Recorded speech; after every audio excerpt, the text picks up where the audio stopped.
I needed to drive my 82-year-old mom to the hospital. My car was in the shop. When I asked my wife for hers, she said, "Not my problem. Figure it out." I just replied, "Okay." The next day. She called me 31 times. She called me 31 times the next day. By the 15th call, her voice had shifted from irritation to panic. By the 23rd, it had turned into something I had never heard in nearly 3 decades of marriage fear. I watched her name light up my phone screen again and again while I sat at the kitchen table, a cup of black coffee growing cold in my hand. The strange thing is, none of it would have happened if she had simply handed me her car keys. Instead, she looked at me that morning and said 5 words that still echo in my head, like a door slamming shut. "Not my problem. Figure it out." It was 6:40 a.m. when I woke up to the sound of my mother coughing in the guest room down the hall. It wasn't an ordinary cough. It was tight, strained, the kind that made you sit upright in bed without thinking. My mother is 82 years old, 2 stances, mild heart failure, a medication list longer than most restaurant menus. She's lived with us since my father passed 3 years ago. Most days, she moved slowly but steadily. That morning, she couldn't catch her breath. I helped her sit up. Her hands felt cold. Her skin had that pale gray tone I've learned not to ignore. "Let's not wait," she whispered. I already knew. I grabbed my phone to call her cardiologist's office. They told me to bring her in immediately. And that's when I remembered. My car was still in the shop. Transmission failure. 4th day waiting on parts. I had complained about it just the night before while Laura, my wife, barely looked up from her tablet. Laura's SUV sat in the driveway, practically brand new, fully paid off. I walked into the kitchen where she was scrolling through something on her phone, her coffee steaming beside her. "Laura," I said, trying to keep my voice even. "Mom needs to get to the hospital. My car is still in the shop. Can I take yours?" She didn't look up right away, just swiped once more on the screen. "I have Pilates at 9 o'clock, she said flatly. "I'll have it back before then." That's when she looked at me and I saw it. Not anger, not stress, indifference. "Not my problem," she said, lifting her mug. "Figure it out." For a moment, I thought I'd misheard her. "My mom can't breathe." She shrugged. "Then call an Uber." I stood there longer than I care to admit, waiting for the punchline, waiting for the softness to return to her eyes. It didn't. So I nodded. "Okay," I said. That was it. No shouting, no arguing, just that one word. "Okay." Our neighbor Frank drove us to the hospital. The whole ride, I stared out the window while Mom rested her head back against the seat. "Was that Laura?" she asked quietly. I kept my eyes forward. "She has a busy morning," I replied. Mom didn't say anything else, but I felt the weight of her silence. At the hospital, the test began immediately. EKG blood work, oxygen monitoring. I stayed by her side the entire time. It wasn't a heart attack, thankfully. Fluid buildup, medication adjustment, close call. But something else had shifted inside me that morning. Something quiet, something permanent. Laura texted once around noon. "Everything fine." I stared at the message. No apology, no concern, just efficiency. "She's stable," I replied. A thumbs up emoji came back. That was it. That evening when we returned home, Laura was sitting at the kitchen island. "How is she?" she asked without turning around. "Stable?" I said. She nodded. "Good." I stood there for a moment studying her. 28 years of marriage. We'd built this house together, raised 2 stepchildren from her first marriage. Shared holidays, shared funerals, shared retirement plans. And yet, that morning, when it mattered most, she had drawn a line I hadn't known existed. "Not my problem. Figure it out." The words weren't loud. They weren't dramatic. They were cold. And they told me something I hadn't allowed myself to see. I wasn't her partner anymore. I was her responsibility. And responsibilities can be declined. That night after Laura went to bed, I sat alone in the living room. The house was quiet except for the faint hum of the refrigerator. I opened my laptop. I don't know what I expected to find. Maybe I just needed something solid, something factual, something that didn't depend on emotion. So, I logged into our joint bank account. And that's when I saw it. Transfers I didn't recognize, large ones, frequent ones. I leaned closer to the screen. My pulse slowed instead of quickened because suddenly the morning made sense. And for the first time all day, I didn't feel hurt. I felt clear. The next morning, Laura called me 31 times. But that was later. First came the numbers. And numbers, unlike words, don't lie. If you had asked me a year ago whether I trusted my wife, I would have said yes without hesitation. Not the reckless kind of trust you see in young couples who still believe love alone can carry a mortgage. I'm 68 years old. My trust was the kind built through decades of routine shared calendars, shared passwords, shared doctor appointments. The quiet confidence that comes from surviving things together. Or at least that's what I believed. Laura and I married when I was 40. She had 2 children from her first marriage. I had just made senior partner at the accounting firm where I worked for 35 years. She was warm back then, charismatic, the kind of woman who could host Thanksgiving for 20 people without breaking a sweat. She stopped working 12 years ago. It doesn't make sense for both of us to kill ourselves, she had said. You make more anyway. I didn't argue. I was proud to provide. It felt like purpose. Over time, I moved my paycheck into our joint account. I added her as an authorized user on every credit card. When I retired at 65, I rolled my pension and 401k into accounts managed under both our names. It never crossed my mind that I should do otherwise. Looking back, I can see the subtle shifts. They weren't dramatic enough to alarm me, just small adjustments in tone. When I hesitated over a large purchase, she'd say, "You worry too much." When I asked about a charge I didn't recognize, she'd smile and say, "Relax. It's handled."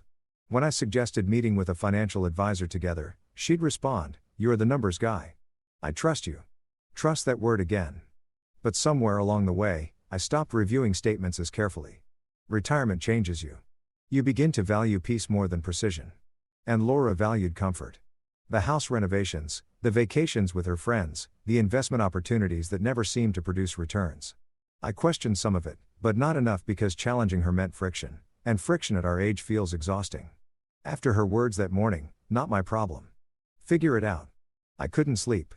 So, I did something I hadn't done in months. I combed through the accounts. The first transfer I noticed was from 4 months ago. $8,500 wired to an unfamiliar business account labeled consulting. The next month, $12,000 investment seed, then $6,200 withdrawn in cash. My stomach didn't drop the way it might have when I was younger. Instead, I felt a strange steadiness. I pulled up the credit card statements. Designer purchases totaling over $14,000 in the past year. Jewelry, weekend spa packages, a boutique travel agency. That SUV in the driveway, it wasn't fully paid off after all. It was financed through a separate line of credit I hadn't known existed. A line of credit tied to our home equity. I leaned back in my chair and stared at the screen. For 28 years, I believed we were making decisions together. Now, I saw the pattern. The transfers weren't random. They were escalating. $8,500, $12,000, $15,000. Like someone building a parachute in secret. I opened another tab and checked the property records online. The deed to our house was still jointly held. Good. But the SUV loan listed only her name. That was new. I scrolled further. 3 inquiries on her credit report, business loan applications dated within the last 60 days. The day she told me my mother's emergency wasn't her problem, she already had 1 foot outside our marriage, and I had been the one funding the exit. I sat there until 2 o'clock in the morning. I didn't cry. I didn't rage. I replayed the last few years in my mind. The way she'd started taking phone calls in another room, the new friends I'd never met, the sudden insistence that she needed financial independence. I had interpreted it as healthy autonomy. Now, it looked like preparation. The painful part wasn't the money. It was the realization that while I was thinking about cardiologist appointments and medication refills for my 82-year-old mother, my wife was thinking about liquidity. I heard her footsteps in the hallway and quickly closed the laptop. She appeared at the doorway, robe wrapped tightly around her. "Why are you up?" she asked. "Couldn't sleep." She nodded, then paused. "You seem distant today." I looked at her carefully. "I was thinking," I said. "About what?" "Responsibility." She frowned slightly. "What does that mean?" "Nothing," I replied. She studied me for another moment, then shrugged and went back to bed. That shrug, that same shrug from the morning. It wasn't cruelty. It was dismissal. The next day, while she was at Pilates, I called my former colleague, Daniel. He'd been my financial advisor for years before I retired. "Dan," I said, "I need to review everything." He didn't ask many questions, just scheduled me for the following morning. When I hung up, I walked past the kitchen island where she had sat the day before. I imagined the moment again. My mother struggling to breathe. Me asking for help, her lifting her coffee mug. "Not my problem. Figure it out." The sentence hadn't just revealed her indifference. It had revealed mine. I had ignored warning signs for years because confronting them felt inconvenient. But something about that morning had stripped away the comfort of denial. If I could drive my mother to the hospital without her help, I could do something else, too. I could figure this out.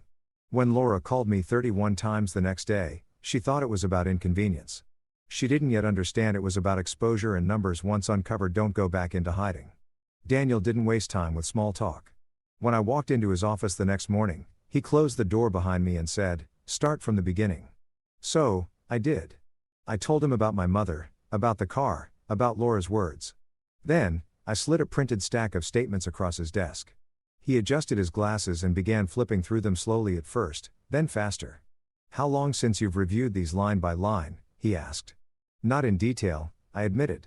6 months, maybe more." He nodded. "Retirement can do that." He opened his laptop and logged into the back-end access he still had permission to use for my managed accounts. Within 10 minutes, he found what I had sensed, but not yet fully understood. "She's been moving liquidity," he said calmly. "Meaning, cash positions, short-term transfers, credit expansion. She's increasing available funds while limiting traceable long-term commitments." I stared at him. "In English, she's preparing for financial separation." The word hung in the air. Separation. Not divorce. Not yet. Preparation. Daniel continued scrolling here.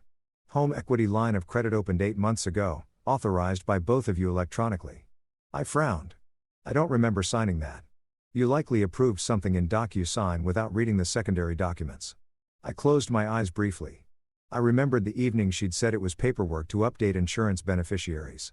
I'd signed from my phone while watching television. Daniel turned the screen toward me.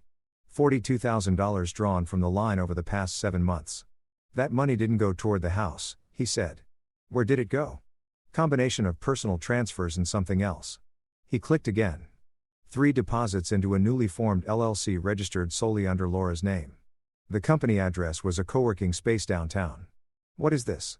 I asked quietly. "Looks like she started a consulting business." I laughed once under my breath. Laura had never run a business in her life. "She's listed as majority owner," Daniel added. "How much has she moved into it?" He totaled the transfers. I sat back in the chair. The SUV loan, the equity line, the LLC, the withdrawals. It wasn't panic spending. It was positioning.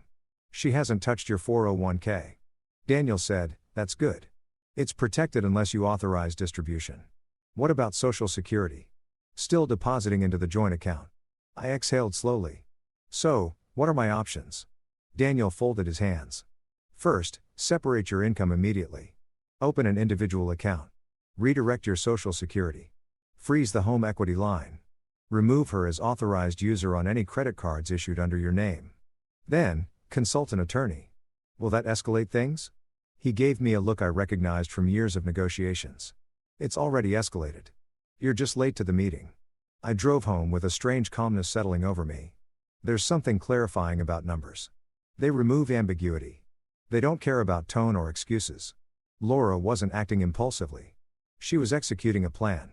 And I had funded it. When I walked into the house, she was at the counter again, laptop open this time. "How was your morning?" she asked. "Productive." She smiled faintly. "I'm working on something new." "Oh, a business idea." "Consulting." "It's early stages." I nodded. "Sounds expensive." She paused for a fraction of a second. "Investment requires capital." "Yes," I agreed quietly. "It does." She studied my face. "You're being strange." "Am I?" "Yes. Ever since yesterday, I met her eyes. Yesterday was clarifying." "For what? Do for me?" She closed her laptop slowly. "Are you upset about the car?" "No." "Then what?" I considered telling her right then, laying out the numbers, confronting her. But something inside me held back. "Not fear. Timing." "I figured it out," I said simply. She frowned. "What does that mean?" "It means I don't need the SUV." Her expression softened slightly as if she believed the storm had passed. "Good," she said, "because I have meetings all week." That afternoon, I opened a new checking account in my name only. I redirected my Social Security deposits effective immediately. I called the bank and froze the home equity line pending review. The representative asked, "Ross on unauthorized financial exposure," I replied. I removed her authorization from 2 credit cards tied to my retirement account. Each action felt methodical, Controlled, not revenge, protection. By evening, the bank notified me that pending transactions linked to the equity line were suspended. At 9:12 p.m., Laura's phone buzzed. I watched her face change as she read the notification email. "What is this?" she asked sharply. "What is what?" "It says the equity line is frozen." "Yes. Why?" "Risk management." She stood up. "You can't just freeze it without talking to me." "I can," I said calmly. "It's in my name. It's in our name." "It was," I corrected. Her jaw tightened. "You're overreacting." "Am I?" "This is about yesterday." "No," I said quietly. "Yesterday was about something else." She stared at me, searching for emotion. But there wasn't anger there anymore. Only calculation. She picked up her phone and walked into the bedroom, closing the door behind her. I sat alone in the living room. 10 minutes later, my phone vibrated. Unknown number. I didn't answer. Then another, then a text. "Did you freeze the account?" I set the phone down because the next part required patience. And when the calls came the following day, 31 of them, they weren't about a hospital visit. They were about leverage. And for the first time in years, I understood exactly who had it. Laura didn't scream that night. She didn't throw anything. Didn't accuse me of betrayal. Didn't even cry. She calculated. That's what made it different. I heard her moving around in the bedroom long after midnight, drawers, opening papers, shifting the soft tap of her phone keyboard. When she finally came out around 1 a.m., I pretended to be asleep on the couch. She stood over me for a moment, watching, measuring. Then she went back inside. I didn't sleep much, but I didn't doubt myself either. There's a certain clarity that comes when denial finally dissolves. Not rage, not heartbreak, just clarity. The next morning at exactly 7:18 a.m., my phone buzzed. Call number 1, Laura. I let it ring. Call number 2. Then number 3. By the time I reached the bank parking lot at 8:05, I had 7 missed calls. I didn't feel triumph. I felt confirmation. Inside the branch, I requested a meeting with the senior account manager, a woman in her early 50s named Michelle, composed and direct. "How can we help you today, Mr. Thompson? I need to review asset ownership and freeze any outgoing transfers above $5,000 without dual authorization." She typed quietly. "Are you anticipating litigation?" "Possibly," she nodded. "You'll want documentation of recent withdrawals and credit extensions." "I already have them." She looked up at me, studying my face. "Is this a divorce?" "It's a correction," I replied. She didn't ask further. Within 30 minutes, the equity line was officially suspended pending internal review. Alerts were placed on all accounts. Large transfers required in-person authorization. My individual account was fully activated. When I walked back to my car, my phone showed 15 missed calls. And 1 voicemail. Her voice was controlled at first. "David called me back. There's clearly a mistake with the bank." By the end of the message, the control had thinned. "You can't just do this." At 9:30 a.m., I met with an attorney. Daniel had recommended Susan Myers, family law specialist, 20 years of practice. She listened without interrupting. When I finished, she leaned back. "Your wife has been repositioning assets." Quietly. "Yes." "You've frozen liquidity before she completed the transition." "Yes," she nodded. "That explains the phone calls." "What are my risks?" I asked. "If she files first, she'll argue financial abuse. I've transferred nothing to myself beyond my earned income. Good documentation is your shield." She tapped her pen lightly against her notebook. "Let me ask you something, Mr. Thompson." "Why now?" I thought about that. Because it wasn't just about money. It wasn't the transfers. I said finally it was the sentence. She raised an eyebrow. "What sentence?" "Not my problem." "Figure it out." Susan's expression shifted slightly. "That tends to be the moment," she said quietly. "The moment when one spouse stops seeing the other as a partner." I nodded. "What are my options?" "You can file for legal separation, protect your retirement accounts, establish temporary financial boundaries, or you can attempt mediation." "I don't think she wants mediation." "Then protect yourself first." When I got home, Laura was sitting at the kitchen island again. But she wasn't scrolling this time. She was waiting. Her eyes were sharp. "What did you do?" she asked without greeting. "I adjusted risk exposure." She stood up. "Stop talking like that. This isn't a boardroom." "No," I agreed calmly. "It's our house." "You froze the equity line." "Yes." "You removed me from the cards." "Yes." "You redirected your Social Security." "Yes." She blinked once, clearly surprised I wasn't denying it. You don't trust me. The question almost made me smile. I trusted you, I said evenly. That's how the equity line got open. Her face hardened. You're overreacting to one comment. One comment, I repeated. You're punishing me because I had a class scheduled. This isn't about Pilates. Then what is it about? I held her gaze. It's about partnership. Silence stretched between us. You're trying to control me, she said finally. No, I replied. I'm removing the ability to control me. Her jaw tightened. You can't just rewrite the rules after 28 years. I didn't, I said quietly. You did. She laughed once, sharp, dismissive. Oh, please. Because I didn't drop everything to drive your mother. It wasn't about driving. Then what? It was about caring. She folded her arms. So, this is emotional now. No, I said calmly. This is structural. Her eyes flashed. Are you threatening divorce? I'm protecting what's mine. And what's mine? She snapped. You'll keep what you've positioned already. The color drained slightly from her face. You've been digging. I've been reading. She stared at me for several seconds. You're being paranoid. No, I said softly. I was being naive. That afternoon, I filed for legal separation, not divorce. Protection. Temporary financial boundaries pending mediation. The paperwork was precise, clinical, lacking drama.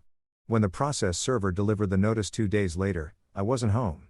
But I heard about it because that was the day she called me 31 times. And the first 20 of those calls weren't angry. They were afraid. There's a difference between revenge and recalibration. Revenge is loud. Recalibration is quiet. I didn't shout. I didn't accuse. I adjusted. And once the system shifted, she felt it immediately because for the first time in 28 years, she couldn't simply assume I would absorb the impact. The process server knocked at 10:17 a.m. I know the time because Laura texted me at 10:19. What did you do? I didn't answer. By 10:22, she called. Call number 1. I watched it ring. Call number 2. Then number 3. By 11 a.m., I had 11 missed calls and 6 messages. The first few were controlled. David, we need to talk. This is ridiculous. You're escalating this unnecessarily. By call 15, the tone shifted. You can't file separation without discussing it. You're embarrassing both of us. And then around call 22, something new entered her voice. Uncertainty. What exactly are you trying to protect? I sat at my desk in the den reviewing retirement projections with Daniel on speakerphone and let the phone vibrate against the wood. I didn't feel triumphant. I felt steady. When you live long enough, you learn something about power. It's rarely about volume. It's about leverage. For nearly 3 decades, Laura had operated from the assumption that I would maintain stability no matter what she did. That I would smooth over tension, cover expenses, ignore irregularities. She had grown accustomed to elasticity, but elasticity has limits, and once it snaps back, it changes shape. At 1:14 p.m., she showed up at Daniel's office. He texted me immediately. She's here agitated. I told him not to engage beyond confirming that I had sought consultation. Apparently, she demanded access to statements. Daniel told her what any advisor would say. You'll need to go through your attorney. That was when the panic truly began. Because panic isn't about money. It's about control. By late afternoon, I finally answered. Call number 31. Her breathing was uneven. David, she said, her voice tight. What is happening? You were served, I replied evenly. Legal separation. Are you serious? Yes, you're blowing up our life. No, I said quietly. I'm stabilizing mine. This is about your mother. It started there. So, because I told you to handle something yourself, you're dismantling 28 years. No, I said, because I realized I've been handling everything myself. Silence. You think I was stealing from you? She asked finally. I think you were preparing for something without telling me. That's called independence. Not when it's funded by joint equity without transparency. She exhaled sharply. You're acting like I committed a crime. You opened a $42,000 credit line against our home. It's our home and you didn't discuss it. I signed you electronically. Yes, I said calmly. You did. The pause that followed was heavy. You trusted me, she said. I did, and now you don't. Now I verify. That evening when I returned home, she was pacing. The house felt different, charged. I spoke to an attorney, she said immediately. I assumed you would. You're going to regret this. Possibly. She stared at me as if waiting for anger, for retaliation. It didn't come. You froze the equity line. You removed me from accounts. You cut off access. I restricted unsecured liquidity. That's the same thing. No, I replied evenly. It's containment. She shook her head. You're trying to starve me out. I'm preventing further exposure. She laughed bitterly. Exposure to what? Your retirement paranoia to undisclosed liability. Her voice dropped. You've been watching me. I've been reviewing statements. You think I was leaving you? I think you were preparing options. And that scares you. No, I said. What scared me was a sentence. Her jaw tightened. You're still on that? Yes. It was a bad morning. It was a clear one. She looked at me for a long moment. You know what this looks like? She said quietly. Financial abuse. I nodded slowly. And that's exactly why I filed legally. Her expression flickered because she understood. Documentation changes narratives. Over the next 2 weeks, mediation was scheduled. Assets were outlined. Retirement accounts separate and protected. Home jointly held subject to evaluation. Equity line suspended pending court review. Her LLC entirely hers with no further funding from marital assets. The SUV solely her responsibility for the first time. The structure was visible. No ambiguity, no quiet transfers, no blurred lines. The strangest part wasn't the tension. It was the calm. I drove my mother to her follow-up appointment the following Tuesday in a rental car I paid for myself. When we returned home, she studied my face. You look lighter, she said. I feel clearer, I replied. Is it over? She asked gently. No, I said. It's balanced. That night, Laura slept in the guest room. We moved around each other carefully, civilly, but something fundamental had shifted. Not hostility, hierarchy. She was no longer operating from assumed leverage. She was negotiating from equal footing. And that's when the anger truly surfaced. Because equality feels like loss to someone accustomed to advantage. 3 days before our first mediation session, she stood in the doorway of the den. You didn't have to humiliate me, she said. I didn't. You served me at home. That's how the process works. You could have warned me. I did, I replied. When I said okay, she stared at me, confusion and realization colliding in her expression. You're punishing me. No, I said quietly. I figured it out. Reversal isn't loud. It doesn't slam doors. It doesn't throw accusations. It changes the structure underneath the floorboards. And when the foundation shifts, everyone feels it. Especially the one who thought it was permanent. Mediation was scheduled for 9 a.m. on a gray Thursday morning. Laura arrived 10 minutes late. Not rushed, not flustered, controlled. She wore the navy blazer she used to wear to charity events, the one that signaled composure and confidence. If you didn't know the context, you'd think we were attending a real estate closing together. We sat across from each other at a long conference table. Between us paperwork, behind us 28 years. The mediator, a man in his early 60s named Richard, opened the session with neutral language. This is a structured discussion regarding financial separation and asset protection. Our goal is clarity. Clarity, that word again. Richard reviewed the preliminary financial summary. Joint home value, retirement accounts, equity line status, her LLC filings, outstanding debt. When he reached the section detailing the credit line withdrawals, he paused. Mrs. Thompson, he said carefully, these funds were accessed without prior documented discussion. Laura crossed her legs. We have shared finances. We don't ask permission for every expense. $42,000 isn't an expense, I said calmly. It's a position. She shot me a look. Richard raised a hand gently. Let's stay constructive. He turned to her again. What was the intended use of these funds? Business development for which there are no revenue reports yet. It's early stage. He nodded, then wrote something down. When we moved to the equity line freeze, she leaned forward. He froze it without consulting me. Yes, Richard said, but he did so legally. She turned to me. You embarrassed me at the bank. You embarrassed me at the kitchen table, I replied evenly. The room went quiet. Richard looked between us. Would you like to elaborate? Laura scoffed softly. He's referring to a comment I made.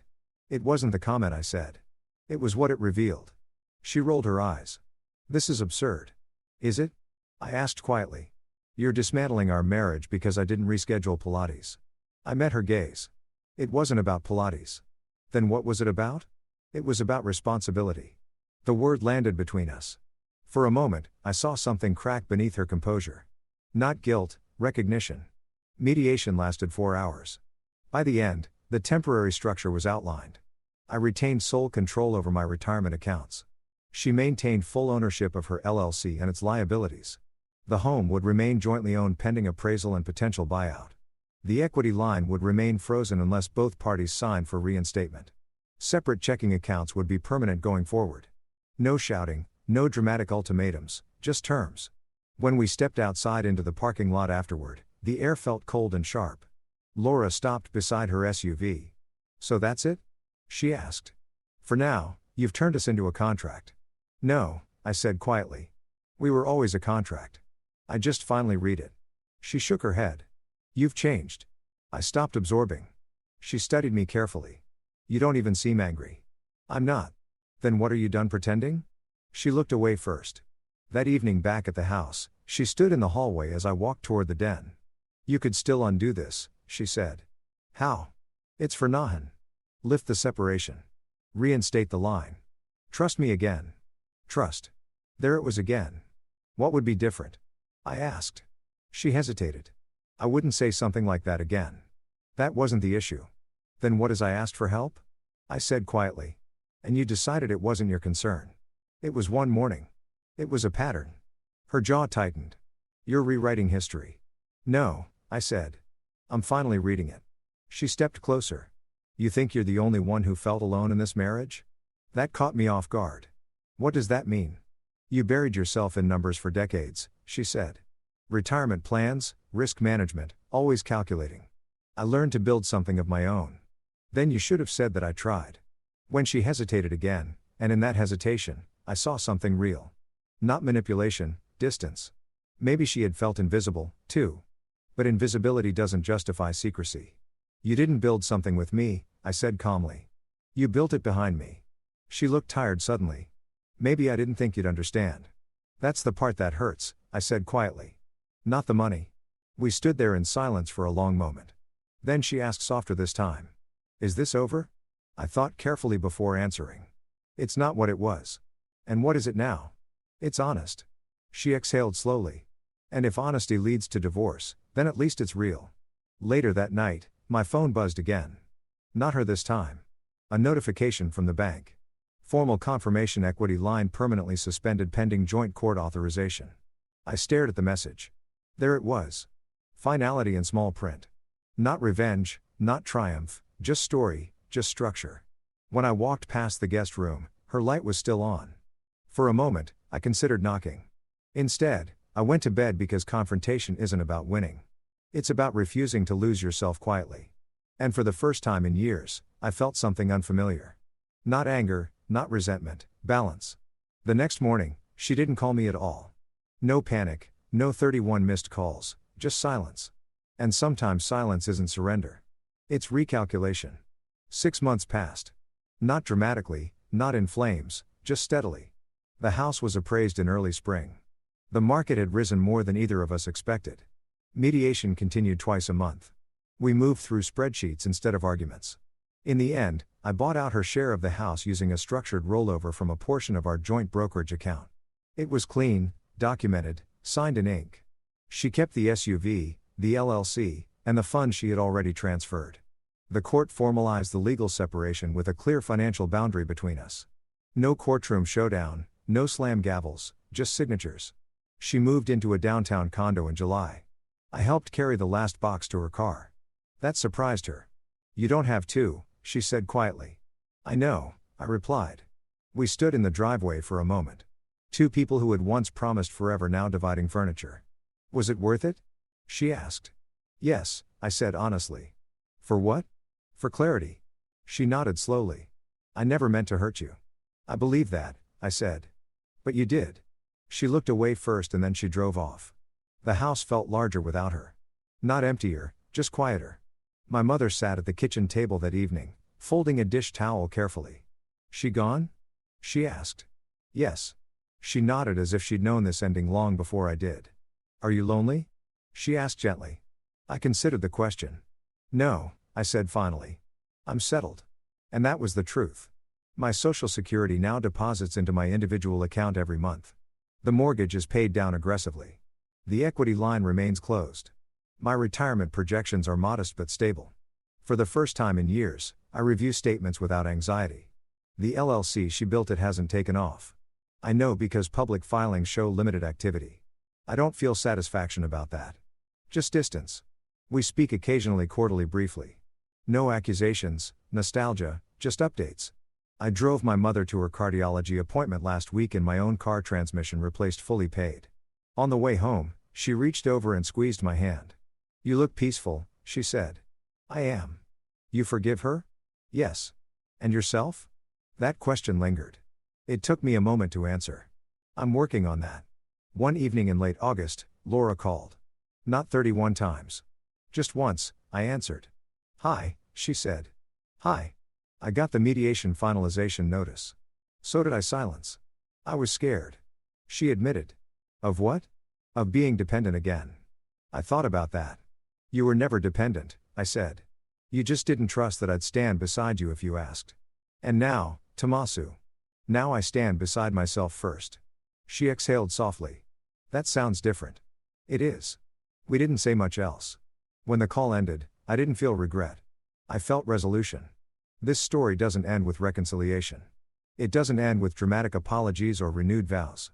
It ends with structure, with boundaries, with a man who finally understood that love without respect becomes obligation, and obligation without clarity becomes erosion. When she said, "Not my problem. Figure it out," she didn't realize she was handing me something powerful. Permission. Permission to stop absorbing, permission to stop smoothing, permission to stop assuming partnership where it no longer existed. And when she called me 31 times the next day, it wasn't because she loved me more. It was because the structure had shifted. Because for the first time in 28 years, she couldn't rely on my silence. If you've ever found yourself carrying more than your share, if you've ever ignored the numbers because confronting them felt too heavy, if you've ever mistaken endurance for strength, I understand. Sometimes strength is not raising your voice. Sometimes strength is reading the contract you've been living inside.